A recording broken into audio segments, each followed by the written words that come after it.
the weather committee didn't quite get the breeze right. There's a lot of movement up here with Bible pages. And I appreciate the way you all set up. I feel more like we're in the sanctuary now. I get to look both left and right, my right. So I feel more at home and comfortable there.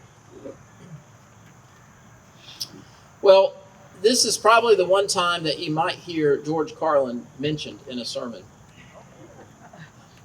But I promise it's good. You may remember his little skit, for those of you who've been around a while, about stuff. How much stuff. That we all need a place to put our stuff. Really, a house is nothing more than a place to put our stuff with a roof on it.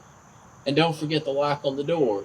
You've got to put a lock on your door so people won't get your stuff while you go out of the house to get more stuff. If somebody were to get in your house, they really probably only want the shiny stuff. They don't want the regular old stuff. They want the fancy stuff. And yet some of it, when you go on a trip, you've got to pack and you've got to repack and you've got to repack again to try to get your stuff down to a little bit of stuff that fits in one bag of stuff that you can take to somebody else's house that leaves their stuff in the room that you're assigned to sleep in. And so you really have no place to put your stuff because you have their stuff. Oh, it goes on and on and on. That's about my George Carlin knowledge as well, but I love it. For those of you who've seen my office, I don't need to say any more. My house has a similar decorator. There's something about being comfortable around my stuff. It's funny. I always love it when we redid the lighting in the sanctuary. Now several years ago, when it all went LED and all this stuff, dimmable. Oh, it's awesome. I can't wait to get to use it with all of us again soon. But the electricians, they were putting up that little cove base all along over there, right about where John Comfort sit on the little side annex. And they ran out of these little clips to hold these little metal things in. They wanted to use plastic. I wouldn't let them use plastic. I said, it's going to be there for 50 years. We're not going to use the plastic.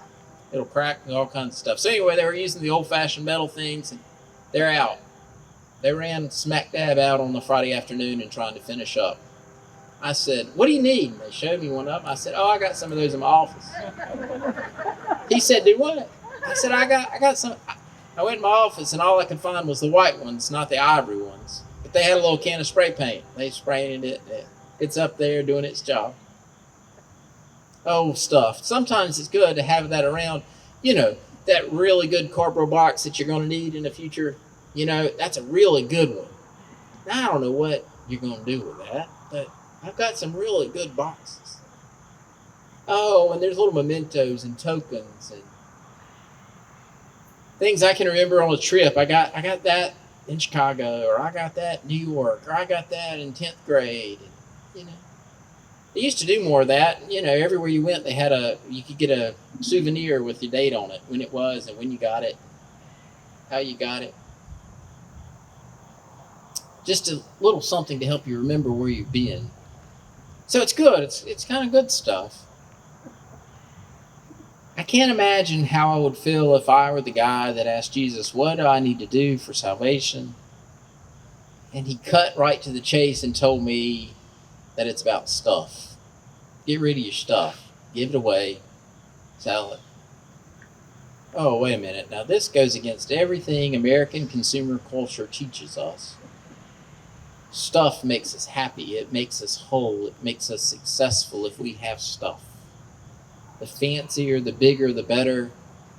Oh, what? No, you mean I got to get rid of that? Can't do that. I've got to watch TV on a 90 trillion inch screen. I've got to have it. It's got to sound like a movie theater for one person. Oh, some of those things are cool. I love it all. But I think for Jesus, the guy knew, and he carried out a devout faith. I mean, he worked and did what he was supposed to do. And for Jesus, when he said, what does I need to do for salvation? He said, you got to get rid of your stuff. I don't know. Sometimes this Bible stuff taken literally gets really scary. And perhaps the way that we make ourselves feel a little better about it, well, maybe he didn't mean it literally. That's what we always say. At least it's Protestant mainline kind of thing. Well, it didn't mean it literally. You had to get rid of your stuff. Saint Anthony of Egypt, back in 251 is when he was born, so a little while ago. He heard this verse, and he referenced more of Matthew than the Mark we heard here, but it's the same thing. And he left all his stuff behind, gave part of his land away, sold part of it, gave his sister to a nunnery, and went off into the woods. He's what we in Christianity call the father of monastic culture. That's the desert fathers. And he took this stuff literally. And people would go out to him and to visit with him and talk to him, because he was so in tune, and he prayed and he wondered. And for those of us who are Methodists through and through, we could never be him, because he was fasting on a regular basis, at least once a week. But John Wesley fasted too, so maybe we perhaps have some pedigree there. I couldn't be it. Food's much too precious. But he lived off, and he was very meager, and somehow he lived to be 105 back then. I don't know why you want to keep going at 105 and you didn't get to eat anything and you didn't have any stuff. I mean, what's the point? But he's probably in a different place than I am. Where is that? And I think for Jesus, what he's saying is that where we put our loyalties, where we choose to place our allegiance, who we choose is important, what we feel is important, is the part that's important. I mean, for the guy to have all this stuff, I mean, it doesn't tell us that he's young. We hear that from Matthew's gospel, or from Luke has a couple little different spins on it. But we know that from Mark's gospel that a man approached him and asked, "What must I do to be saved?" And he carried out the faith in the Jewish tradition, and Jesus told him to get rid of his stuff. Jesus had a way of cutting to the chase, to knowing the real heart of the issue and what the person was asking and what the person was needing to hear, much better than we can do. He said to sell your stuff. And the man went away sad. We know that. But we don't really know what happened to him, and always hope for the very best. But he went away sad and didn't know. We don't know. We don't have a context. We don't understand if he got rid of his stuff, if he kept his stuff and kept trying to do the best he could. But I think one of the things in this text that I think I needed to hear is that Jesus looked at him right before he answered him, and he loved him, and then he told him he needed to go sell his stuff, get rid of his stuff. But he loved him first. The commentator said that Mark's gospel didn't use the word love a whole lot, not like John's or some of those places that we hear love quite frequently. But Jesus loved him before he answered him. I don't know, maybe that's comforting to me, because,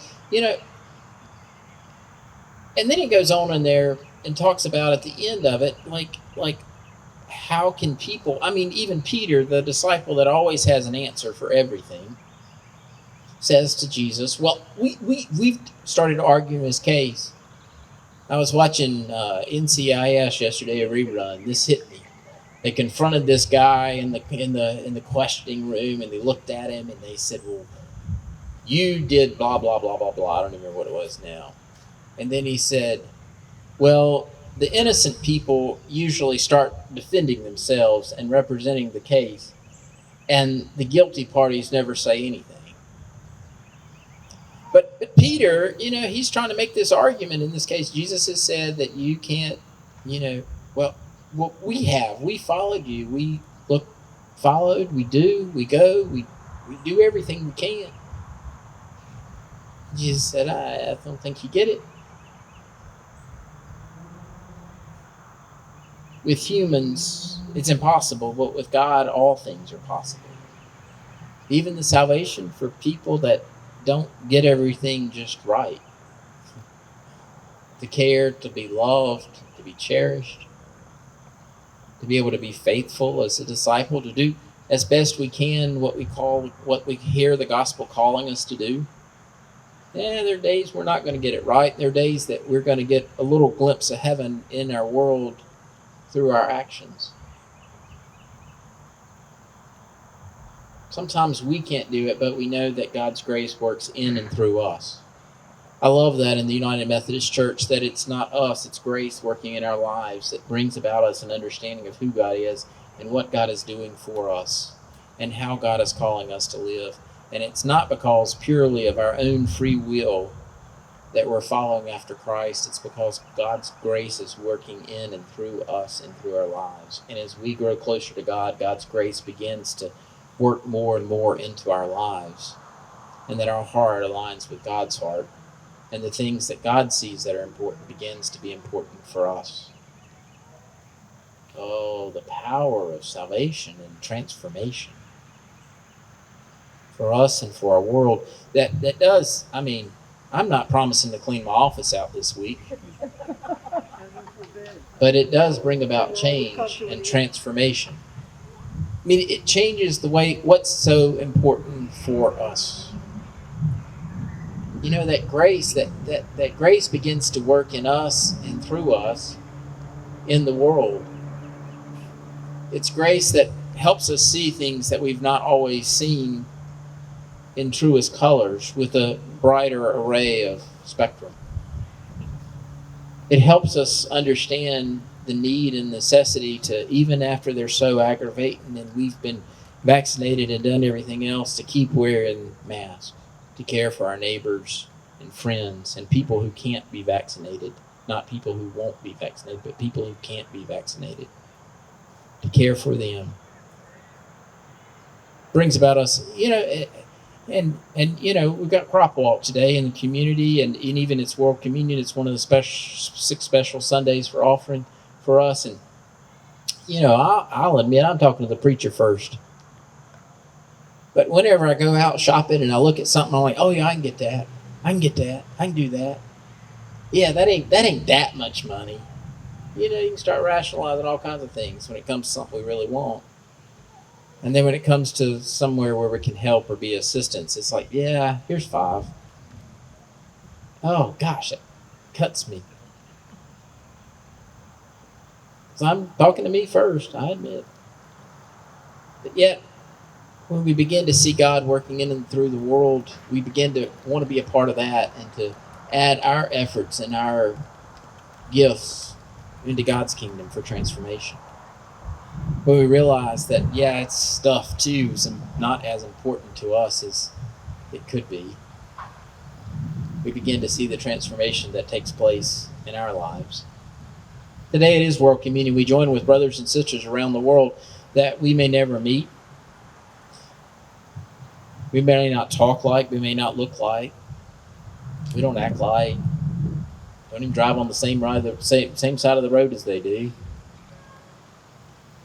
And yet we're able to come together in Christ through Christ's Spirit to be one people, to be one body. And with communion, it's not just about this little piece of bread and this little piece of cup of juice. It's God's grace being given to us. It's a reminder of us being forgiven. It's the power of God to transform us and our world. And it's a reminder of God's Spirit, God's presence in our world. For us not to give up, not to lean too heavily on ourselves, but to share the grace that we've received with others, to go forth into the world to be people of faith. All glory, honor, and power be to the one who was, who is, and who is to come. Amen.